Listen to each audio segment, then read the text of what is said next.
In 2019, in a hospital room in Rome, a man opened his eyes. He could speak. He could move his hands. He could form sentences, conjugate verbs, understand the nurses when they spoke to him. His body worked. His language worked. His brain, by every clinical measure, was functioning. Then a man walked into the room, about 30 years old.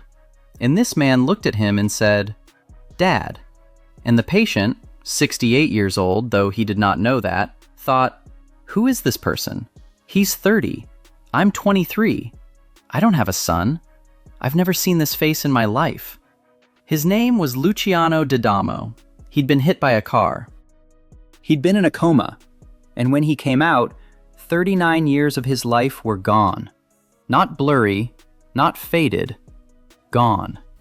His wife, a stranger. His children, strangers. His mother had died while he was in the coma. He had no memory of her funeral. He had no memory of the last 4 decades of his own existence. And yet, his Italian was flawless. His grammar was intact. His ability to reason, to ask questions, to recognize a hospital as a hospital and a bed as a bed. None of that was damaged. The machinery was running, but the person who'd been using it had vanished. Here is the question this video is going to answer. Not philosophically, not poetically, physically. Where does you actually live? Where inside the 3 pounds of tissue behind your forehead is the thing that makes you you, and not someone else? Not your ability to speak, not your ability to walk. The thing that recognizes your children. The thing that knows your own name means something. Where is it? You are not a thing inside your skull. You are something your skull is doing, and it can stop doing it at any moment, without asking your permission. That sentence might sound abstract right now. By the end of this video, it won't. Ask most people where they live, where the real them sits, and they'll point to their head. Fair enough? The brain, 3 pounds, roughly the texture of cold butter. 86 billion neurons, give or take. So the answer is, you live in there. Somewhere in the gray. Okay, let's go there. Let's open the skull and look. September 13th, 1848, Cavendish, Vermont. A 25-year-old railroad foreman named Phineas Gage is packing explosive powder into a hole in solid rock. He's using a tamping iron, a metal rod about 3.5 feet long, 1.25 inches thick, weighing 13 pounds. The charge detonates early. The rod launches upward. It enters Gage's skull beneath his left cheekbone, passes behind his left eye, tears through the front of his brain, exits through the top of his head, and lands 25 yards away, streaked with blood. Gage does not lose consciousness. He twitches on the ground, then sits up. Minutes later, he's talking. He walks, under his own power, to a cart. He rides back to town. He sits in a chair on the porch of his hotel, and when the doctor arrives, greets him by saying, "Here's business enough for you." He survived. That's not the remarkable part. The remarkable part is what his family said afterward. His memory was intact. His speech was normal. His motor skills were fine. But the man who came home was not the man who had left for work that morning. Before the accident, Gage was organized, disciplined, polite. A model foreman. After, he was impulsive, profane, incapable of following through on plans. He would fixate on meaningless objects and refuse to part with them. His employers took one look at him and said they couldn't give him his place again. The change, they said, was too profound. His friends used a phrase that would become the most famous sentence in the history of neuroscience. They said he was no longer Gage. Let that land for a moment. His body was Gage. His voice was Gage. His memories were Gage. But whatever it was that made Phineas Gage himself, that thing was gone, destroyed. Not by removing his brain, by removing a piece of it. One piece, the left frontal lobe. So is that where you lives? The frontal lobe? Not so fast. 5 years after Gage's accident. Actually, no, 105 years after. Hartford, Connecticut, 1953. A different skull, a different knife, a very different piece. Henry Molaison is 27. He's had severe epilepsy since childhood. Seizures so violent he can no longer hold a job. A neurosurgeon named William Scoville proposes a radical operation. He wants to remove the hippocampus, a small, curved structure deep inside the temporal lobe. In 1953, no one fully understands what the hippocampus does. Scoville believes it's the source of the seizures. He removes a piece of tissue from each side of Molaison's brain. Each piece is roughly the size of a thumb. Remember that detail. The size of a thumb. We're coming back to it. The seizures decrease. That part works. But within hours, the staff notice something. Henry cannot remember anything new. He can recall his childhood. He knows his name. He can speak, read, do arithmetic. His IQ actually tests higher after the surgery than before. His personality is unchanged. Nurses describe him as kind, gentle, cooperative. But if you introduce yourself to Henry and leave the room for 5 minutes, when you return, he has no idea who you are. He cannot form new memories. The present dissolves the moment it passes through him. Every morning, he wakes up believing it is still roughly 1953. Every nurse, every doctor, every face is new. Every day is, in his own words, like waking from a dream. Every day is alone in itself. And here's the part that should make the hair on the back of your neck stand up. They gave him a task. Trace the outline of a star, but you can only see your hand in a mirror. It's hard. Everyone is clumsy at first. But with practice, you get better. Henry practiced. Every day his tracings improved. The lines got smoother. The errors decreased. He was learning. But every single day, when they placed the mirror and the pencil in front of him, Henry had no memory of ever having done this before. No memory of the task. No memory of the room. No memory of the researcher sitting across from him. His hands remembered. His conscious self did not. Think about what that means. There was something inside Henry Molaison that could learn, that could improve, that could accumulate skill across days and weeks, and it had nothing to do with his awareness, nothing to do with his sense of self. There were 2 systems running inside the same skull. One of them was Henry. The other one was something else. Something that didn't need Henry to function. So now we have 2 men, 2 skulls, 2 pieces missing. Phineas Gage. Remove the frontal lobe. The personality evaporates, but the memories remain. Henry Molaison. Remove the hippocampus.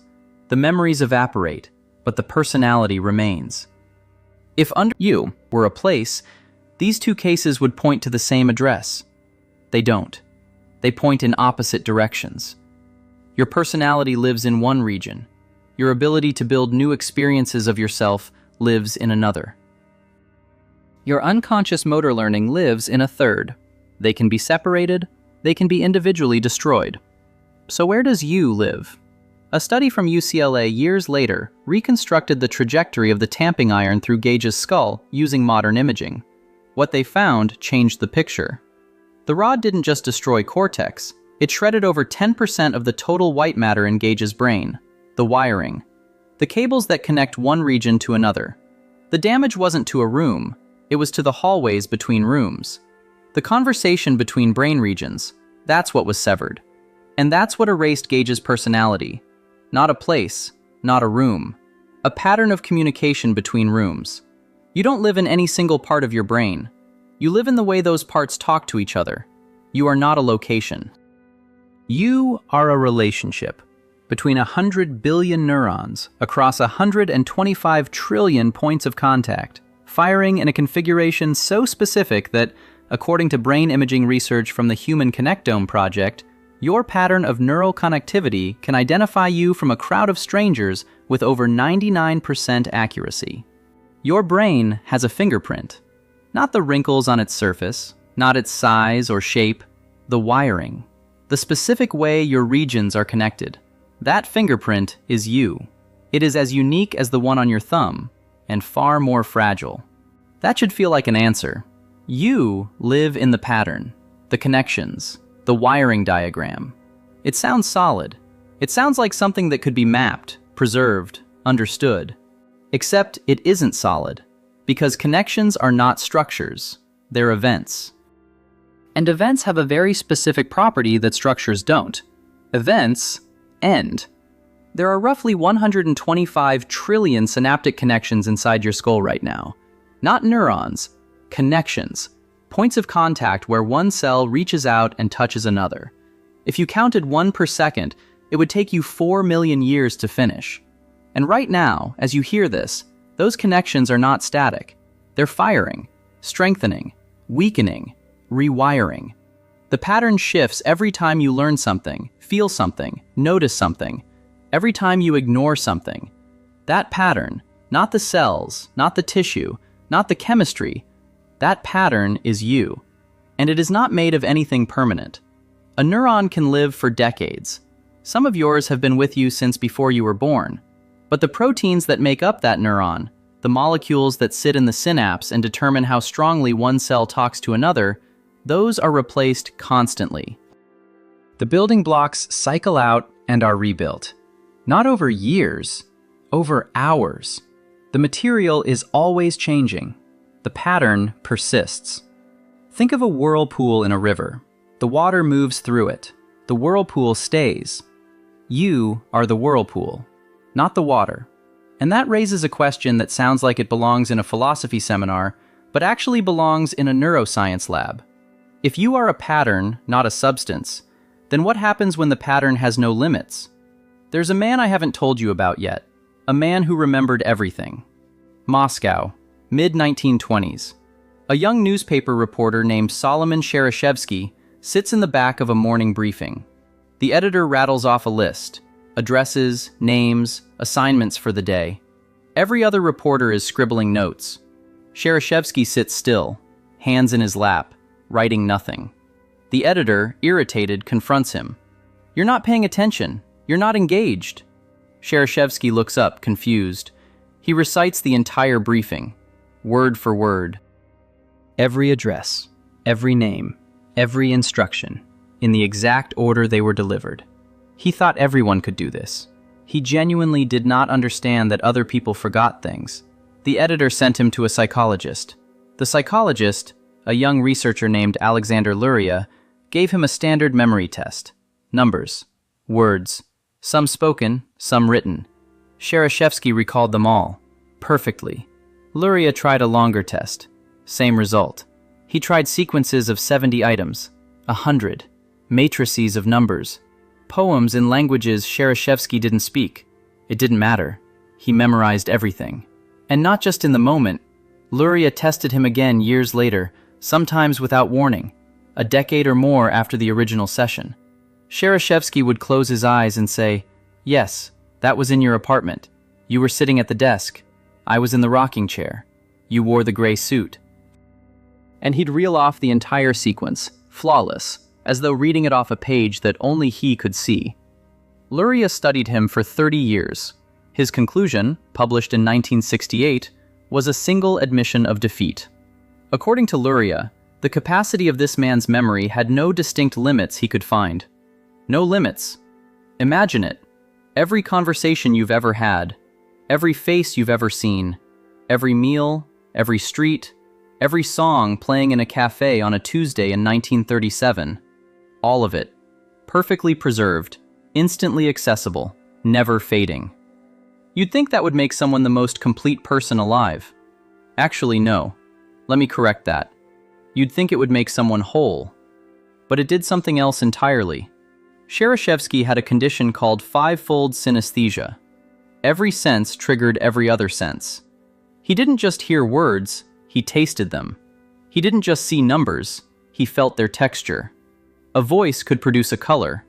A color could produce a weight on his skin. When an ice cream vendor said the words, "fruit ice cream," the tone of her voice produced a visual sensation, a stream of black cinders pouring from her mouth. It ruined his appetite on the spot. Every experience for Shereshevsky was a sensory avalanche. Every memory was stored not as information, but as a full-body event: image, sound, taste, texture, temperature. And none of it faded. None of it could be overwritten. His mind was an archive with no delete function. He couldn't hold a steady job. He couldn't read without distraction. The shapes of the letters triggered cascades of images that had nothing to do with the meaning of the words. Faces were impossible. He perceived them as constantly shifting, never stable enough to fix into a single identity. He struggled with metaphor. If someone said a person had a heavy heart, Shereshevsky would see an actual heart, dense and dark, pressing down on a chest. The figurative was always overtaken by the literal, because his memory stored everything as image, and images don't understand abstraction. And the older he got, the worse it became, because the archive never stopped growing. Memories he no longer needed, phone numbers from 20 years ago, a stranger's face on a train, the exact arrangement of objects on a table he passed once in 1931. All of it was still there, still vivid, still taking up space, still triggered by any sensory cue that happened to match. He tried to forget. He wrote things down on paper and burned the paper, hoping to see the words dissolve in the flames and take the memories with them. It didn't work. The image of the burning paper simply became another memory. Here's what Shereshevsky's story proves, and it is the opposite of what you'd expect. More memory does not mean more you. Maximum recall does not produce maximum identity. In fact, it fragments it. Because identity is not the sum of everything you've experienced. Identity is a pattern, a curated, edited, selective pattern that includes what you remember and what you forget in equal measure. The things you can't recall are not gaps in the system. They are the system. Forgetting is not a flaw. It is the mechanism by which your brain keeps you coherent. You are not an archive. You are an editor. Your identity is a configuration of synaptic connections, a pattern of electrical and chemical activity that exists only as long as it's running, a pattern that rewrites itself every time you access it. You are closer to a song than to a stone, and a song only exists while it plays. That should sit with you for a moment, because it means that the thing you call you, the continuous, solid, reliable self you wake up as every morning, is not continuous. It is being regenerated, moment by moment, by a process you don't control and can't observe. The song plays. You experience the melody, but you are not the musician. You are the music. In about 7 minutes, I'm going to give you a number, a percentage, and that percentage will make you question every memory you have of your own childhood. But you're not ready for it yet, because first you need to understand what happens to a song when you try to play it back from memory. You assume you're replaying it. You're not. You're rewriting it. And every time you rewrite it, the melody drifts. How many of your memories are real? Not how many are accurate. Not how many have the right date or the right color shirt. How many of the things you remember actually happened the way you remember them? Take a guess. Whatever number you just chose, cut it. You're still too high. That's not a rhetorical provocation. That's a description of what your brain does to your past every single time you reach for it. And until the year 2000, most neuroscientists didn't believe it. For most of the 20th century, the dominant model of memory worked like this. An experience happens. The brain encodes it. Over the next few hours and days, the memory consolidates. It hardens, like wet cement setting into a sidewalk. And once it sets, it's stable. You can access it. You can recall it. But the memory itself doesn't change. It's a recording, a file on a hard drive. That model was clean, intuitive, and wrong. In the year 2000, a neuroscientist named Karim Nader, working at McGill University in Montreal, published a paper that detonated the field. He trained rats to associate a specific sound with a mild electric shock. Standard fear conditioning. The rats hear the tone, they freeze. The memory consolidates. It becomes long-term. So far, textbook. Then Nader did something no one expected. He reactivated the memory. He played the tone again. And in the narrow window of time right after the memory was recalled, he injected a protein synthesis inhibitor directly into the amygdala. If the old model was correct, this should have done nothing. The memory was already consolidated, already set, already permanent. The rats forgot. The fear was gone. Not suppressed, erased, as if it had never been learned. What Nader had shown was that the act of remembering doesn't just access a memory. It destabilizes it. It pulls it out of its fixed state and makes it temporarily fragile as the moment it was first formed. And then the brain reconsolidates it, rebuilds it, puts it back, but not necessarily the same way it was before. Every act of recall is an act of reconstruction. Let me say that differently, because it matters. When you remember your 10th birthday, you are not retrieving a file. You are building a simulation. Your brain takes fragments, a color, an emotion, a spatial layout, a voice, and assembles them into something that feels like a memory. And each time it assembles, it uses whatever materials are available at the time. Your current mood, your current beliefs, the question someone just asked you, the context you're sitting in right now, including this one. The memory that comes back is not the memory that went in. It's a reconstruction, and the reconstruction is shaped by the moment of reconstruction. This is not a metaphor. This is molecular biology. The proteins that hold the memory together literally disassemble during recall and are resynthesized in the hours that follow. The memory is unmade and remade, and in the remaking, it shifts. Now here's the part where it gets personal. The memories you visit most often, the ones you turn over in your mind, the ones you tell at dinner parties, the ones that define who you think you are, those memories have been through this process more times than any others. Every retelling, every reminiscence, every time you lie in bed and replay the moment you met someone, or the day your father said something you never forgot, or the afternoon that changed everything. Each visit rewrites. The most important memories of your life, the ones that feel the most solid, the most yours, are the ones that have drifted the furthest from the original event. The originals are gone. They didn't fade. They were overwritten. By you. One visit at a time. And if that isn't enough to make you uneasy, here's what Elizabeth Loftus proved you can do with that fragility. Loftus is a psychologist at the University of California, Irvine. She has spent 40 years studying one question. Can you implant a memory that never happened and make someone believe it's real? The answer is yes. And it's not even difficult. In the early 1990s, Loftus and her team recruited adults and, with the help of their family members, constructed 4 stories from each participant's childhood. 3 were real. 1 was completely fabricated. A detailed account of the participant getting lost in a shopping mall as a child, crying, being rescued by an elderly stranger. It never happened. The family confirmed it never happened. They told the participants all 4 stories and asked them to try to remember each one. Here is the number I promised you. 25% of the adults, ordinary, healthy, cognitively normal adults, remembered the fake event. Not vaguely. They remembered it with confidence. They added details the researchers hadn't provided. They described the mall. They described the stranger. They described how they felt. Some of them, when told at the end of the study that one of the 4 memories was false, could not identify which one it was. One of Loftus's earliest and most striking cases involved a 14-year-old boy named Chris.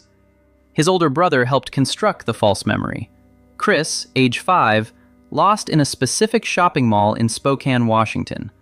Found by a bald man wearing glasses and a blue flannel shirt. None of it happened. But Chris remembered it, vividly. He rated it as one of his clearest childhood memories. He scored it higher than 2 of his actual memories. And then came the moment that I haven't been able to stop thinking about since I read it. When the researchers told Chris that one of his 4 memories was fabricated and asked him to identify which one, he pointed to a real memory.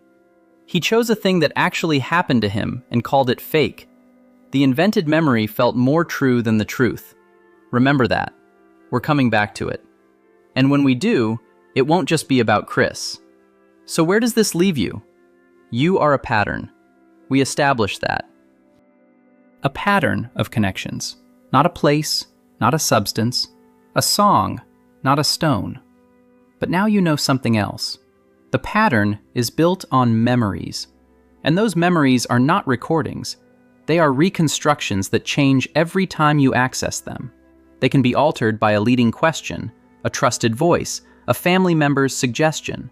They can be invented wholesale and feel more real than reality. The archive on which your identity depends is not a vault. It is a living document that edits itself every time you open it. And you are the last person who would notice, because the edits feel like originals. The rewrite feels like recall. The fabrication feels like fact. Your brain does not tell you when it's lying to you. That's not a design flaw. That's how the system works. Everything I've told you so far has one thing in common. It assumes you built yourself, that you arrived empty and, through experience, became who you are. That's the version that lets you sleep at night. In 1979, a psychologist in Minneapolis set that version on fire. In 1940, in Ohio, a 15-year-old girl gave birth to twin boys. She couldn't keep them. They were put up for adoption at 3 weeks old. One went to the Lewis family in Lima, the other to the Springer family in Piqua, 40 miles apart. Neither family knew the other existed. Both families, independently, named their son James. Both boys grew up being called Jim. That would be a strange enough coincidence on its own. But the coincidences didn't stop. They compounded. And by the time researchers cataloged them, the word coincidence stopped making any sense at all. Both Jims had a childhood dog named Toy. Both struggled with spelling in school. Both excelled at math. Both took up woodworking as a hobby. Both went into law enforcement. One became a security guard, the other a deputy sheriff. Both developed tension headaches starting at age 18. Both were chronic nail-biters. Both smoked Salem cigarettes. Both drove a light blue Chevrolet. Both married a woman named Linda. Both divorced. Both remarried a woman named Betty. I need you to understand, these are not approximations. These are not loose similarities. These are verified facts from a peer-reviewed 20-year study. And I'm not done. Both named their firstborn son James. One spelled the middle name Allen. The other spelled it Allen. One letter. That was the difference. Both families, without ever communicating, took their annual vacation to the same 3-block stretch of beach in Florida. They met for the first time in February 1979. Jim Lewis had spent years trying to find his brother. When they finally sat across from each other, two 39-year-old men with the same face, the same name, the same cigarettes, the same ex-wife's name, a psychologist at the University of Minnesota named Thomas Bouchard heard about them. And he did something that would reshape the entire field of behavioral genetics. He invited them to Minneapolis. He tested them. Brainwave patterns, personality inventories, IQ assessments, medical histories. The results were, in Bouchard's own words, something he would not have believed if someone else had brought them to him. The twins' brainwave tests were nearly identical. Their personality profiles overlapped to a degree that made the researchers recheck their instruments. When asked to draw a picture, no prompt, no instruction, just draw, both men drew the same thing. These are not men who grew up together. They didn't share a dinner table or a school or a religion or a neighborhood. They shared genes, that's all. The same DNA split into two bodies, raised by different parents in different houses, and the bodies converged. Not on vague traits, on names, on wives, on dogs, on beaches. Actually, no. Coincidence is the wrong word for this. There is a word for it. The word is genetics. Bouchard didn't stop with the Jims. He launched a 20-year study, the Minnesota Study of Twins Reared Apart, examining 137 pairs of twins, 81 identical and 56 fraternal, many of whom had been separated at birth or in early infancy. The study ran from 1979 to 1999. Each pair underwent roughly 50 hours of medical and psychological testing. The findings landed in the field like a slow-motion earthquake. Identical twins raised apart were just as similar in personality as identical twins raised together.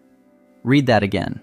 Growing up in the same house, with the same parents, eating the same food, going to the same school, none of it made twins more alike than they already were. The environment didn't push them together. If anything, it pushed them apart. The similarities came from somewhere else. Somewhere that was already there before the first day of school, before the first friendship, before the first memory. The numbers were specific. Roughly 70% of the variation in IQ across the twin population was attributable to genetics. Not environment, not education, not parenting, genetics. For personality traits, extroversion, neuroticism, conscientiousness, the genetic contribution hovered around 50%. 50%. Half of what makes you you was in place before you ever opened your eyes. For religiosity, not which religion, but whether a person was religious at all, genetics accounted for approximately half the variation. I need to be precise here because this is where people either misunderstand or panic. This does not mean your life is scripted. It does not mean your choices don't matter. It does not mean that Jim Lewis was destined to marry a woman named Linda because of a gene. What it means is this.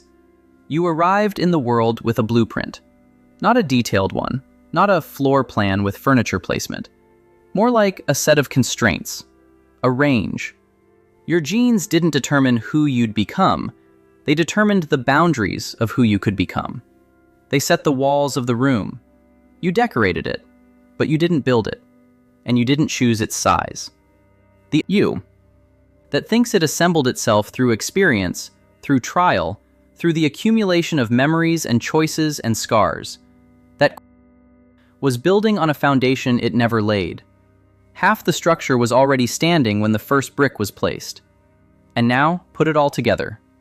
Everything this video has told you. You is not in any single place in the brain. It's in the connections, the pattern. That pattern is not a structure. It's an activity, a process, a song that only exists while it plays.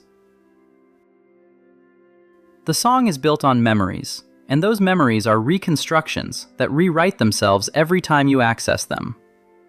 And now, even the original draft of those memories, the raw material from which the first reconstruction was made, was shaped by a genetic blueprint you had no say in. You didn't choose your temperament. You didn't choose your threshold for anxiety, or your aptitude for language, or the neurochemical balance that determines whether a Tuesday afternoon feels like possibility or like dread. Those were handed to you, pre-installed, before experience ever got a chance to weigh in. You are a pattern, built on memories that edit themselves, on a foundation you didn't draw. That is not a comfortable answer. And we're not done yet, because there's one more thing I need to tell you about Luciano D'Adamo, the man who woke up at 68 thinking he was 23, the man whose children were strangers. I told you his story at the beginning, but I left out the most important part. I left it out on purpose. So now we can go back to the hospital room in Rome, back to the question this video asked in its first 10 seconds. And the answer, I want to warn you, is not comforting, but it is true, and it opens a door that, once opened, cannot be closed. Remember Luciano D'Adamo, 68 years old, opened his eyes in a hospital in Rome, believing he was 23. His wife walked in, a stranger. His children walked in, strangers. His mother was dead, and he had no memory of ever saying goodbye. Here is what I didn't tell you. In the months after waking, D'Adamo worked with doctors. He studied photographs. He listened to stories about the life he'd apparently lived. He was patient. He was cooperative. He was, by every account, a decent man trying to reconstruct a self he couldn't feel. But when reporters asked him how it was going, whether the memories were returning, whether the 40 years were filling back in, he said something that his doctors recorded. One sentence. And it is the most precise description of human identity I have ever encountered from someone who is not a neuroscientist. He said, "I have learned that the only life lived is the life remembered. The rest is lost in the wind." He meant it as grief. He was mourning 39 years that existed for everyone around him but not for him. His wife remembered their wedding. He didn't. His children remembered bedtime stories. He didn't. There were photographs of a man with his face doing things he had never done. The evidence was everywhere. The experience was nowhere. But listen to that sentence again. Listen to it with everything this video has put inside your head. The only life lived is the life remembered. And memory, as you now know, is not a recording. It is a reconstruction. It rewrites itself every time you reach for it. It can be altered by a question, a suggestion, a tone of voice. 25% of healthy adults will accept a childhood memory that was invented by a stranger. A 14-year-old boy will point to a real event and call it fake because the fabrication feels more vivid than the truth. Remember Chris, the boy in Spokane who remembered the bald man in glasses, the blue flannel shirt, the shopping mall, none of which existed. He didn't just accept the false memory, he defended it. He ranked it above his actual past. That was one boy, in one experiment, with one planted memory.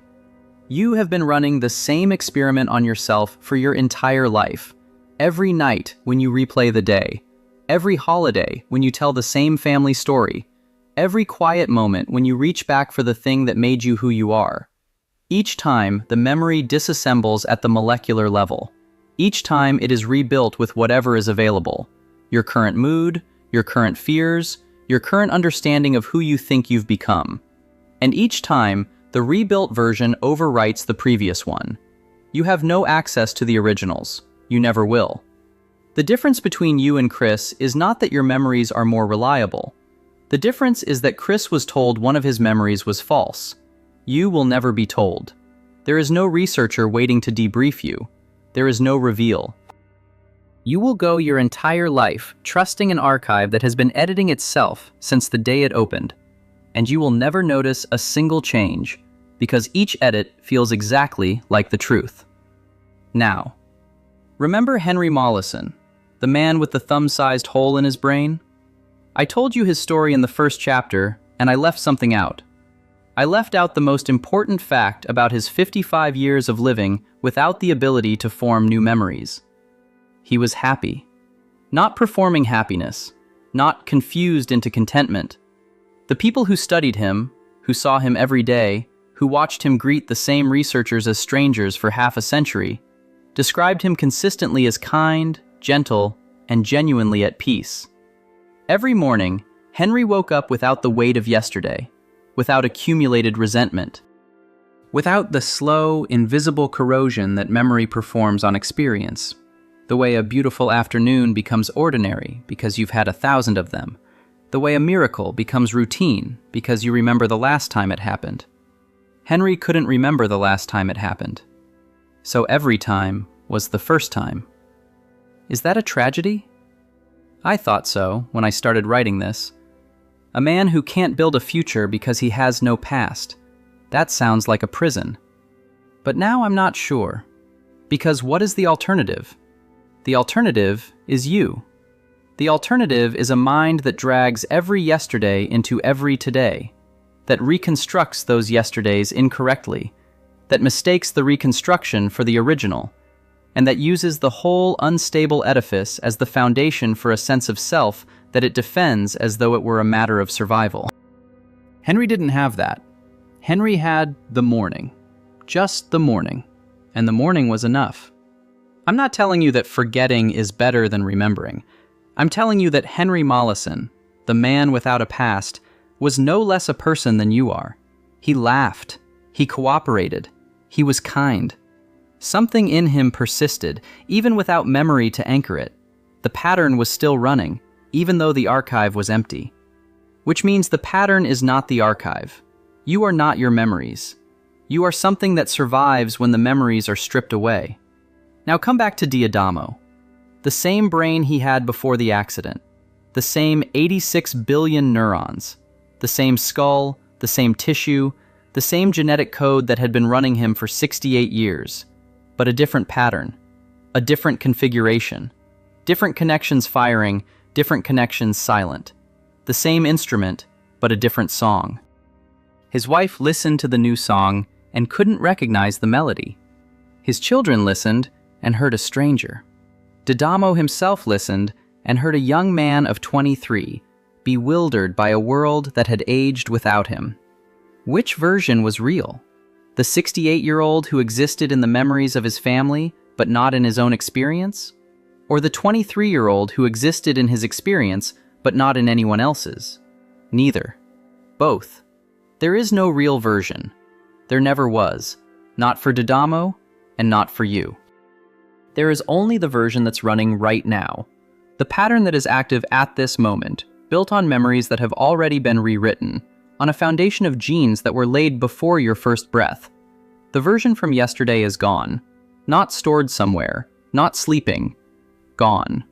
Rebuilt this morning from materials that shifted overnight, and it will be rebuilt again tomorrow from materials that will shift tonight. You are not a thing that persists. You are a thing that keeps happening. And here, right here, is the door that opens and cannot be closed. The same brain that generated the person you were at 15 generated the person you are now. Not a different brain, the same one. Different wiring, different strengths, different silences. A different song on the same instrument. That means the person you'll be in 10 years is not an extension of who you are today. It is a different configuration, one that doesn't exist yet. One that will be shaped by memories that haven't been formed and then reformed again, on a genetic foundation that will express itself differently as your body changes, as your chemistry shifts, as the world presses against the pattern and the pattern presses back. You are not who you were. You will not be who you are. And the you that finds that terrifying is itself a temporary arrangement of cells and signals that will be disassembled and rebuilt before the week is out. That is not a tragedy. A tragedy would be if you were fixed, if the version of you that got hurt at 12 was the version that had to live at 40. If the pattern that formed in your worst year was the pattern you were stuck with forever. That would be a prison. What you have instead is something rarer. What you have is a self that can be rewritten. Not because it's broken, because that's what it is. That's what it's made of. Rewriting is not what goes wrong with identity. Rewriting is what identity is. Luciano Diadamo said the only life lived is the life remembered. He meant it as grief. But if the only life lived is the life remembered, and memory rewrites itself every time you touch it, then the life you are living right now has never been lived before. Not by anyone, not even by you yesterday.